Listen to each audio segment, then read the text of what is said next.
Gue tuh dulu cupunya luar biasa. Makanya dulu di YouTube, di channel ini nih, gue bikin namanya series HVM. Series HVM itu merupakan cerita perjalanan gue tuh dari yang tadinya cupu jadi nggak cupu lagi. Asli, cupunya keterlaluan. Gue nih ya baru ngerti cara pesan makan di Solaria itu pas kelas 3 SMA. Sebelumnya gue nggak ngerti. Gue nggak pernah ngerti bukan karena miskin, enggak. Gue punya duit punya, tapi gue nggak pernah berani ke Solaria karena nggak berani nanya. Kalau gue datang, kalau gue nggak ngerti ntar gue malu. Jadi mentalnya tuh bener-bener cupu banget gitu. Dan gue juga paling males tuh ya zaman-zaman sekolah sama anak-anak gaul. Kalau misalnya ada posisi di mana gue lagi main sama anak gaul, gue akan menghindar sebisa mungkin dah. Karena gue takut kalau main sama anak gaul, gue dialienasi. Pikiran gue tuh overthinking gitu. Gue paling takut tuh, misal diajak main futsal, takut cuma diajakin gara-gara suruh patungan, takut cuma diajakin gara-gara minta tebengan motor. Takut gue tuh. Intinya menurut gue nih, orang cupu itu pikirannya overthinking. Ya orang cupu begitu doang masalahnya. Cuman gara-gara takut aja, kebanyakan mikir. Takut begini, takut begitu, takut begoto. Orang cupu itu mikir bahwa dia merupakan pusat dunia. Dia kebanyakan mikirin pendapat orang terhadap diri dia. Ya di pikiran. Makanya gue punya sebuah teori, cupu itu dimulai dari pikiran. Ya singkat ceritanya gue bisa berubah lah. Dengan 1-2 hal gue bisa berubah jadi gak cupu lagi. Udah gue ceritakan tuh di playlist HVM. Poinnya adalah berubah itu bisa. Masalahnya momennya kapan? Karena berubah itu butuh momen. Gue udah cerita tuh di series HVM. Momen gue bisa berubah, turning point-nya adalah saat gue berhasil tes masuk UI. Ya mungkin buat orang tes masuk UI gampang. Toh gue juga ngambilnya sastra bukan kedokteran. Tapi buat gue pada zamannya itu turning point tergila dalam hidup gue tuh. Karena orang yang secupu gue dalam otak gue itu sesampah itu bisa berhasil masuk UI. Nah itu buat gue turning point. Karena tadi gue bilang kan, teorinya cupu itu dimulai dari pikiran. Jadi orang cupu itu karena dia berpikir bahwa dirinya itu loser. Nah mereka-mereka ini termasuk gue dulu cuman butuh turning point di mana ada sebuah momen yang membuktikan bahwa mereka itu nggak segoblok itu loh, nggak sedungu itu loh, nggak secupu itu loh. Cuman butuh momen pembuktian aja buat dia rebirth, lahir kembali tuh, buat dia resurrection, kebangkitan dia. Cuman butuh momen pembuktian aja. Karena selama ini hidupnya gagal melulu, cuman butuh momen resurrection inilah di mana orang cupu itu pertama kali berpikir, oh ternyata gue nggak cupu-cupu amat ya, ternyata gue nggak goblok-goblok amat loh. Itu momen resurrection namanya itu. Setelah momen resurrection, overthinking lo itu akan perlahan berkurang. Ya gue masuk UI itu pakai tes, bukan pakai undangan ya. Dan saat gue berhasil di situ, itu dopaminnya cerot banget gitu loh. Karena sangat tidak diduga. Menurut gue sih apapun yang akan terjadi terhadap gue nih ya di masa depan, pencapaian apapun yang akan gue capai, itu cerot dopaminnya tidak akan pernah mengalahkan saat gue berhasil masuk UI zaman gue cupu dulu tuh. Itu dopamin cerotnya paling mentok, paling peak. Karena itu momen kebangkitan gue. Singkat cerita nih ya, setelah gue momen resurrection tuh, hidup gue tuh mulai bisa dibilang on the track lah. Gue akhirnya dagang Mr. Brewok, gue dagang skincare, gue bikin YouTube, sekarang gue bikin TikTok. Kalau ngomongin cewek juga akhirnya gue berhasil pacaran. Orang cupu pada zamannya itu berpikir bahwa pacaran merupakan sebuah prestasi, dan gue juga berpikir begitu. Gue itu pertama kali pacaran di umur ya 23, 24 lah. Bahkan jalan sama cewek pertama kali pun itu di umur 20. Jadi semua ini nih, semua pencapaian ini terjadi setelah momen resurrection. Ya kalau ngomongin bahas YouTube ya, dari ngomongin percoli-colian, ngomongin HVM, ya sempat geopolitik lah, ekonomi, konspirasi. Gue pernah nyalek kemarin, dan sekarang gue lagi bantuin Mas Pram nyagup nih. Intinya setelah momen resurrection, gue itu merasa hidup gue lebih mulus. Mau ngapain aja tuh entah gimana berasa lebih lancar aja, karena lebih pede. Lancar atau tidaknya hajat lo, itu ya semua berawal dari pikiran. Saat pikiran lu pede, gue rasakan hasilnya akan cenderung oke. Nggak selalu berhasil, tapi akan cenderung oke gitu loh. Lagi-lagi ya tadi, cupu itu berawal dari pikiran. Cupu orang beda-beda lah. Kalau gue kan masalahnya masalah pergaulan, masalah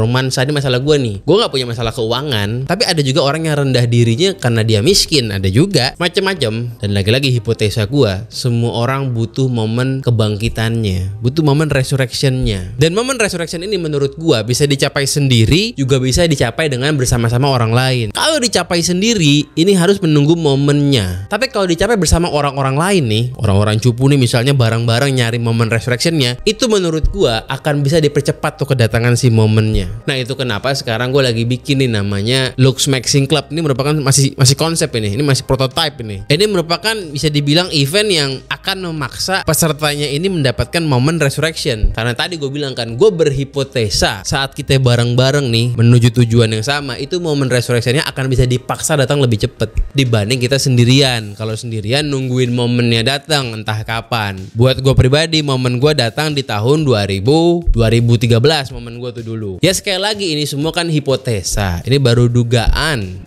tadi. Benarkah akan dibuktikan di Lux Maxing Club ini bahwa benar kalau bareng-bareng momen ini tuh bisa dideketin tuh, waktu tayangnya tuh bisa dideketin biar makin cepet resurrect aja, udah jangan lama-lama, rebirthnya buruan gitu loh. Nah terus kenapa gue bikin nih event namanya Lux Maxing Club? Tujuan gue pertama karena ini nyambung sama dagangan gue. Gue kan emang dagang barang-barang yang ditujukan buat orang-orang yang mau ngerubah diri, buat orang yang cupu bisa dibilang lah. Ya karena gue jualan apa yang gue pakai. Dan kedua juga ini kan lumayan kalau gue bisa bikin community ini besar. Ini kan kayak ormas. Ormas ini kan berguna buat tujuan politik di masa depan gitu loh. Sekaligus terakhir juga menguji hipotesa gua. Benarkah kalau kita bersama-sama mencapai tujuan yang satu, benarkah momen resurrection itu akan datang lebih cepat? Ini kan hipotesanya akan diuji di sini. Ya Lux Maxing Club ini merupakan sebuah prototipe lagi-lagi, dan ini batch pertamanya. Gua ngajakin yang mau join, let's go. Kenapa namanya Lux Maxing? Ya karena event ini sebagian besarnya akan memaksimalkan looks lo. Looks lo akan di-maxingin. Looks lo akan dinaikin poinnya. Kenapa harus looks? Kenapa nggak mental? Karena kalau kita ngomongin mental, sejujurnya menurut gue ya agak ngawang. Ya kalau kita ngomongin motivasi itu kan kurang saklek ya, kurang eksakta gitu loh. Nah gue kan tadi punya teori, cupu itu berawal dari pikiran. Kalau ditarik lebih luar lagi, sebenarnya kenapa mereka berpikir itu cupu? Banyak orang yang berpikir cupu karena pikirannya itu berkata, gue jelek ya.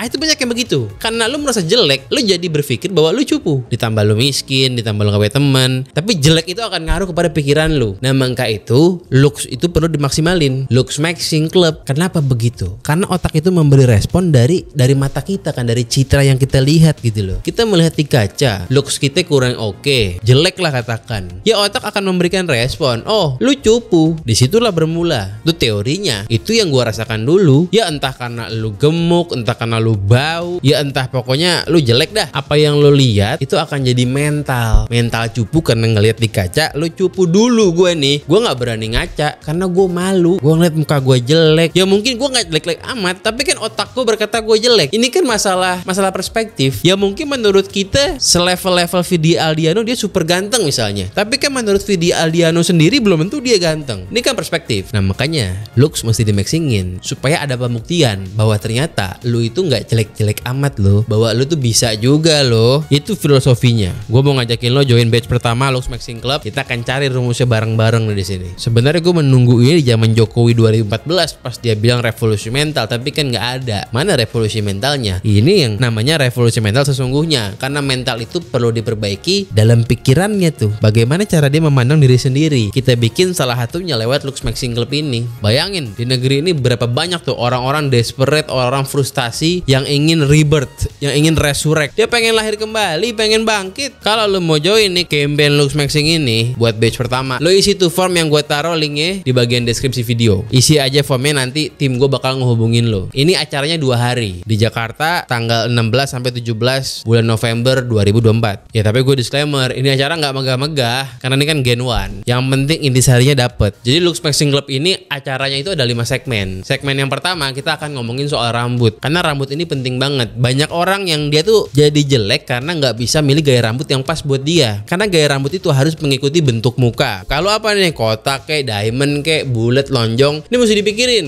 Terus kedua, jenis rambut lo tuh apa? Rambut wavy, curly, atau rambut straight? Ini kan akan ngaruh. Dan juga nih banyak orang itu nggak bisa ngomong ke tukang cukurnya. Gimana cara ngomong yang benar ke tukang cukur? Itu bakal kita pelajarin juga. Gue akan ngundang kawan gue namanya Bang Iam. Bang Iam ini capster, dia punya barber sendiri namanya Berangkat. Sekali nyukur rambut itu Pego. Ini kita datengin nih, lu semua bakal dicukurin nanti. Selain dicukurin juga bakal diedukasi. Nanti begitu pulang ke rumah, lu bakal dapat ilmunya tuh. Gimana cara ngomong ke tukang cukur langganan lo di rumah supaya nggak salah potong. Nah kedua, kita juga bakal ngomongin soal gizi. Karena yang namanya Lux Maxing, perut mesti diolah. Gimana cara ngolah perut? Oh mesti pakai catering sehat. Gak bisa, nggak akan sustain karena mahal. Gimana caranya lo tetap makan nasi padang, makan warteg, tapi lebih baik dibanding sekarang. Apa tips and triknya? Apa yang mesti dibuang? Apa yang mesti ditambahin biar kenyang tapi lebih sehat? Jadi nanti pas lo pulang, lo udah kelar nih acara Lux Maxing, lo nggak perlu ketergantungan catering sehat yang mahal, nggak perlu. Lo bisa makan di warteg manapun, tapi lo tahu tips and triknya. Gue bakal undang dokter gizi langsung. Dokter gizi sekali konsul minimal 200-300 tuh. Ini gue undang, kita konsul bareng. Nextnya gue juga bakal ngomongin soal olahraga. Ini gue ngajak temen gue di Inspire Gym, namanya Amar sama Najib. Dia nih PT nih, personal trainer. Kita bakal ngomongin tuh cara olahraga yang basic-basic buat di rumah. Meskipun basic, tapi hasilnya bisa maksimal. Itu yang kita omongin kan. Gimana cara olahraga pakai bangku di dapur rumah lo, tapi bisa 10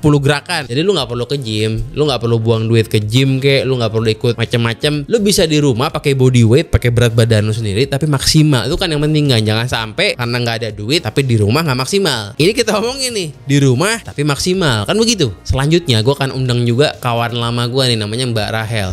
Mbak Rachel, itulah tulisannya Rachel lah. Ini kita kan kawan lama, udah sering bikin video bareng. Dia nih jago ngomongin tantra. Tantra ini merupakan ya ilmu dari India, ngomongin seksologi semacam itulah. Kita bakal ngomongin yang namanya tentang PMO, karena ini penting. Orang yang kebanyakan PMO itu akan cenderung low self esteem. Ini masalah kan tadi gue bilang cupu itu bermula di pikiran. Kalau lu self esteemnya low, gimana lu mau resurrect kan begitu. Kalau lu emang gak tukang PMO, lu bisa nanya ke Mbak Rahel ini dengan pertanyaan-pertanyaan lain. Masalah ejakulasi dini, masalah nggak bisa ngaceng lah, masalah lain-lain. Pokoknya urusan seks Mbak Rachel ini mahal ini. Sekali konsul sama dia, di chat tuh gope harganya. Gara-gara gue bikin video bareng, banyak tuh yang DM gue. Bang, thank you bang. Gue udah kontakkan sama Mbak Rachel. Sekarang udah bisa ngaceng gue. Banyak yang begitu. Nah ini gue undang nih. Kita ngobrol bareng-bareng. Nah terakhir baru sama gue. Kita ngobrolin soal kulit. Karena kan gue jual skincare. Gue jual kulit. Kulit ini penting. Dulu gue jerawatan. Ini fotonya nih. Dulu gue jerawatan dan itu membuat gue merasa jelek. Nah itu perlu di-tackle masalahnya. Gimana bisa ngerawat kulit yang simple-simple aja di jos. Karena yang lo lihat dari orang pertama kali kan ya bagian mukanya. Ya sekarang gue bisa dibilang cukup gans lah. Nggak segans Jeffrey Nicole, tapi cukup gans lah. Nanti gue bakal sharing-sharing tuh secara terbuka apa aja yang sudah gue perbaiki di badan gue sendiri. Gue numbuhin brewok, gue skincarean. Ya kalau perut sih gue nggak bisa bangga-banggain ya. Cuman gue nggak gembrot lah. Kita kan ngomongin lah. Acara ini ada biayanya betul, pasti. Ya tadi kan gue ngundang pakar-pakar tuh pakai duit tuh, nggak gratis. Tapi reasonable karena ini Gen 1. Tadi semua yang gue omongin itu harganya di event Lux Maxing pertama ini gope 500.000. Jadi dengan 500.000 lu bakal dapetin semuanya tuh, dapetin cukuran dari Bang Iam, lu bakal dapet dokter gizi, sekalian praktek makanan, dapat makan juga, olahraga bareng, dapat skincare dari gua sama ketemu Mbak Rachel.